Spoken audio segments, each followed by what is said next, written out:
This show is sponsored by BetterHelp. What are your self-care non-negotiables? Maybe you never skip leg day or therapy day. When your schedule is packed with kids' activities, big work projects, and more, it's easy to let your priorities slip. Even when we know what makes us happy, it's hard to make time for it. But when you feel like you have no time for yourself, non-negotiables like therapy are more important than ever. It's helpful for learning positive coping skills and how to set boundaries. It empowers you to be the best version of yourself. It isn't just for those who've experienced major trauma. If you're thinking of starting therapy, give BetterHelp a try. It's entirely online, designed to be convenient, flexible, and suited to your schedule. Just fill out a brief questionnaire to get matched with a licensed therapist and switch therapists anytime for no additional charge. Never skip therapy day with BetterHelp. Visit betterhelp.com/THPN today to get 10% off your first month. That's BetterHelp, HELP.com/THPN. So we'll move on to number 5. We're getting into the front half here. And this player is Samuel Montembeault. So goalie for the Canadiens had a very 891 save. That's 2021, 2022.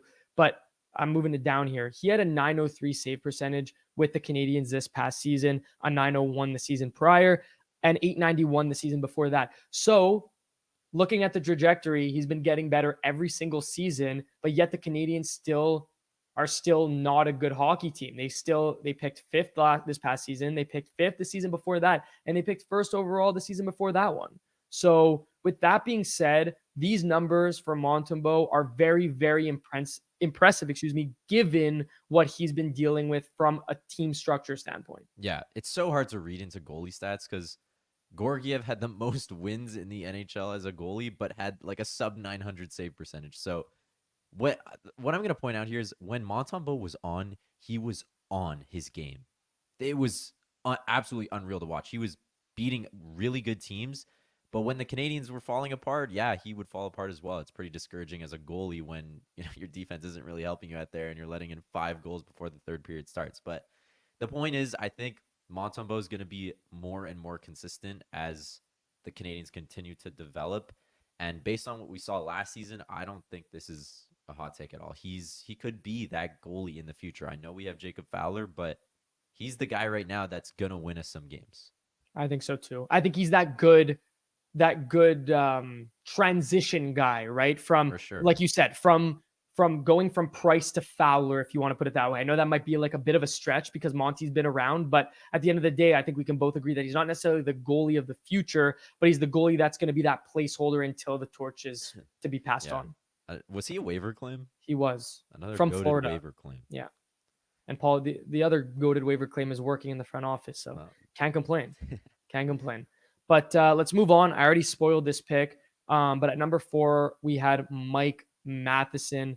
Now, I don't know what people think about this. Look, Mike Matheson is far from my favorite player. I have a hard time, and the truth is the reason for that is because I really have a hard time backing his defensive capabilities. I find that there's a lot of turnovers in his game. I find that his hockey IQ sometimes doesn't match his capabilities, but you can't deny the fact that he had 62 points in 82 games as a defenseman on the Canadiens. You just can't deny that.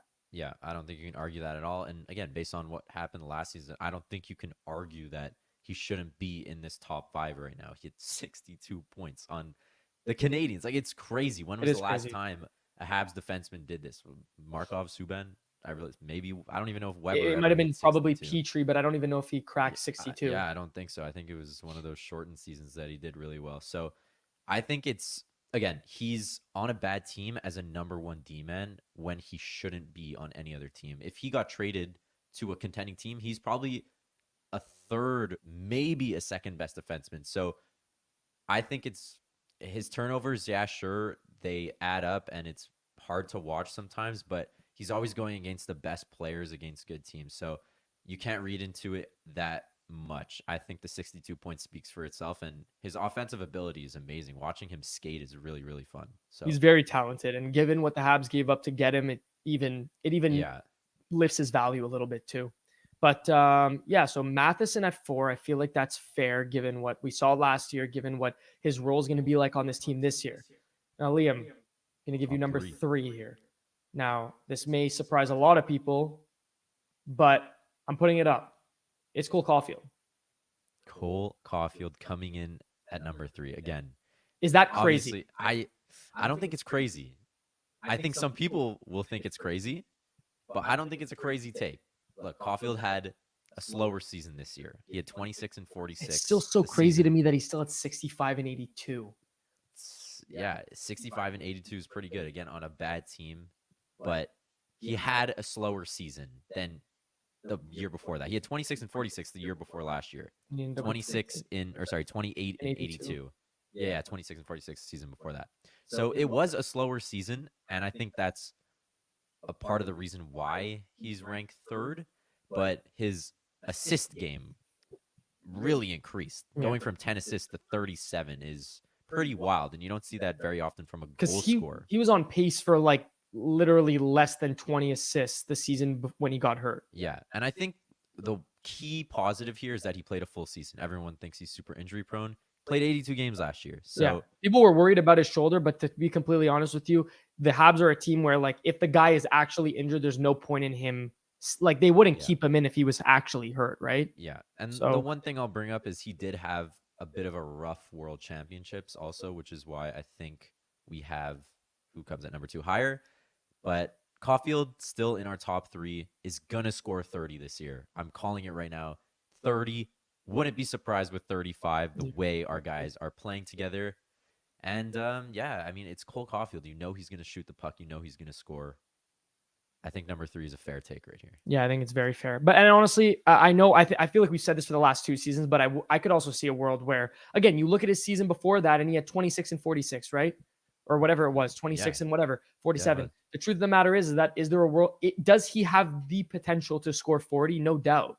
No doubt. And the way that the Canadiens team was playing at the end of the season, like you just mentioned, where Slav, Caulfield, and Suzuki were clicking on all cylinders, there's no reason that he can't get to that. Now, maybe it's a little bit shooting for the stars, aim for the moon type of thing, but I I don't think wouldn't, so. I can't see, I could easily see a world where his floor this season is 30 goals. Do you think there's a possibility he can end up as number 1 on this list by the end of the season?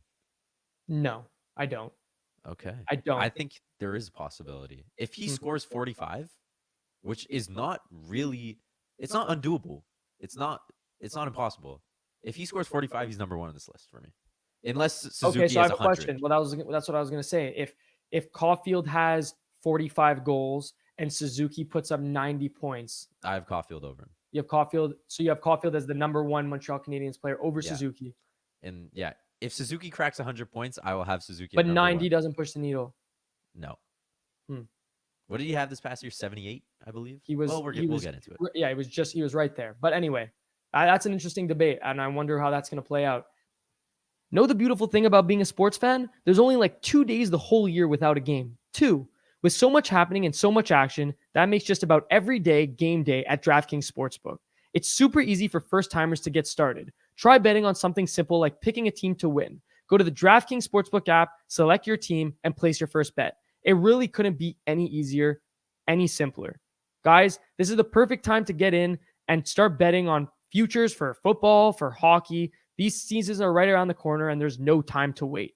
And if you are new to DraftKings, you got to check this out. New customers bet $5 and get $150 in bonus bets instantly. Download the DraftKings Sportsbook app now and use code THPN. That's code THPN for new customers to get $150 in bonus bets instantly when you bet just $5. Only on DraftKings.